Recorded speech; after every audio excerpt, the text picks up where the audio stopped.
could do this all day. But I won't.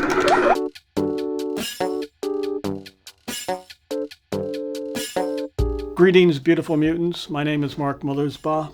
Welcome to Mutato Muzika. This is where a number of tortured artists have figured out ways to eke out a living in the Hollywood system. So come on in here.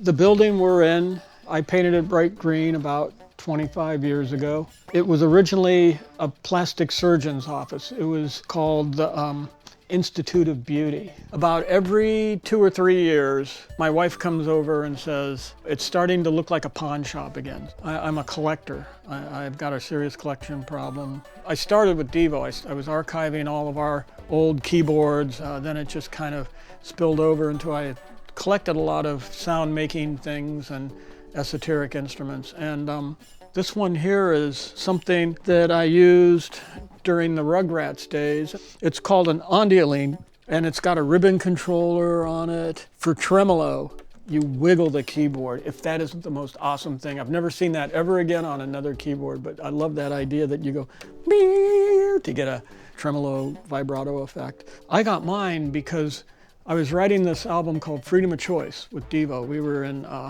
rehearsing in this place in Hollywood. Pink Floyd had the big room, and they were rehearsing to go out on tour. And so they were throwing all this stuff in the garbage bin. And I went over and I said, hey, you guys, what are you doing with that? And they said, we're getting rid of it. You want it? And I said, yeah. And they go, it's all yours. So Pink Floyd gave me this ondioline. I've collected noisemakers of all kinds.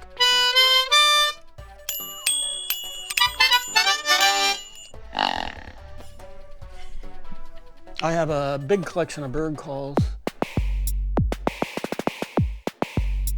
When I was 7, I got my first pair of glasses, and I had gone through 7 years of being legally blind, and all of a sudden there was this thing I could see things for the first time, and it was so amazing. I started drawing, and my teacher, who had always been disciplining me, she said, you draw trees better than me.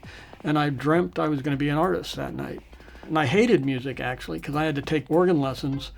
I saw the Beatles on Ed Sullivan, and I was like, that's why I've been tortured my whole life learning how to play an organ, so I could do that. So by the time I was 12, I knew I wanted to be a multidisciplinarian in the world of arts.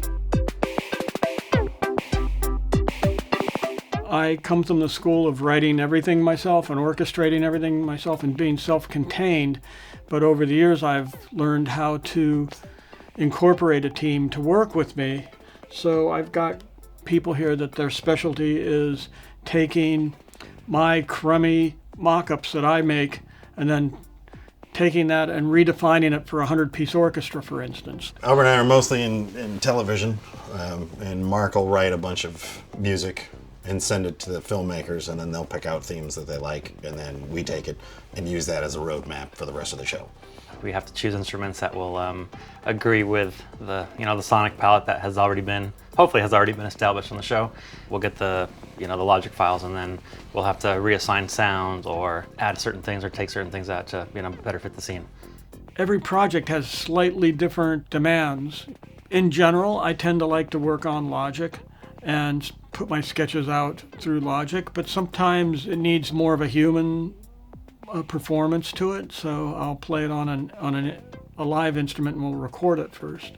I'm always looking for something different to use when I'm writing music. This is a Swarmatron, which is, you're not prepared for it if you've been playing synthesizers all your life like me.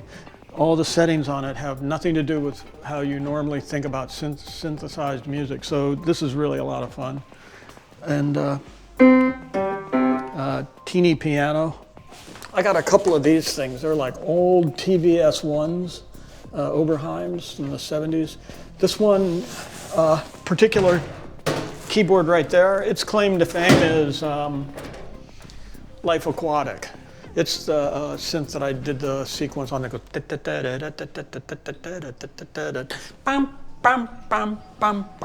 anyhow, that was that. Some of the shows, like the TV shows, they don't have a budget for a full orchestra, so you get very creative and you use some of the amazing apps that are out there now. I'm always going back to Rev from Output. I mean, that was all over Last Man on Earth. My first experience with arcade is I needed a big drum circle sound, and I needed it within a day, so we couldn't hire players. Fortunately, there's one called Drum Circle, so I immediately brought it up, and it was exactly the sound I needed. It couldn't sound electronic, so I had to do a lot of start and stops, and there was a lot of tempo fluctuations, and we had to make a lot of room for dialogue. So being able to quickly mute things, and when something odd happens, just hitting one of the modifier buttons just a little bit, just to give it a little something going on, made my job intensely easy. With arcade, we've been using it a lot in Lego, mainly because of the glitchy circuit things. So we've been using a lot of the metal clangs and clit hits and everything, so it adds a nice little rhythm to the whole piece. And anytime we get to blend synths with orchestral stuff, we grab a lot of things that sound organic and have that synth element, which is thankfully a lot of the output stuff. We can grab, the analog strings or even exhale to sell a cue that the director wants to be hybrid but doesn't want to hear electronic right in front. We can kind of layer it in and sell it a lot easier. Now we're in the basement of Mutato. This is like where Devo rehearses when we kind of, for whatever reason, say, oh, let's do one more show. And then that's it. But then it never is. I have a collection of about 500 bird calls. I just became really interested in writing music for bird calls. And then trying to figure out how to do that, it's like I'd be sitting there with 40 of them and I'd be going, I've done about a dozen different instruments now. This is one that it's not set up exactly right. It's set up just because I'm going to write music on it in the next couple months, but like if you look over here, like here's a cuckoo clock gong. It's got some little very small organ pipes in it, and it's got a glockenspiel on the other side, and it has a bunch of bird calls. Like there's some bird calls.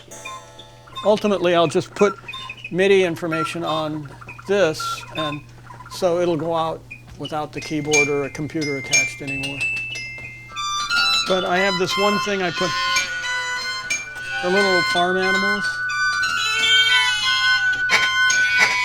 They're just on a rotating spindle, so I can add those to the music. The next instrument I'm building is from a collection of East European doorbells. They're hard to play by hand, but you get the idea. I'll be able to control them with a keyboard. I don't know what the hat's doing there, to be honest with you, except that there is, this is all diva stuff, tapes behind it. There's some really sad tapes over there that are kind of funny, but they're sad because we didn't have anywhere to rehearse somewhere around 1974 or something. And so we went into one of the rooms at this apartment building where my brother was living, and we couldn't use our instruments because it would have been too noisy. So everybody went, the bass player went, ba-da-ba-da-bum, bum, bum, bum, bum, bum, and the drummer went, used the table, the guitar player went, bop, bop, bop, bop, bop, bow. And I just sang over top of it. We're also fascinated with what's happening in technology because no matter what it is that you're into, and especially music has really gotten such a great boost from technology. It's opened the floodgates to make art democratic.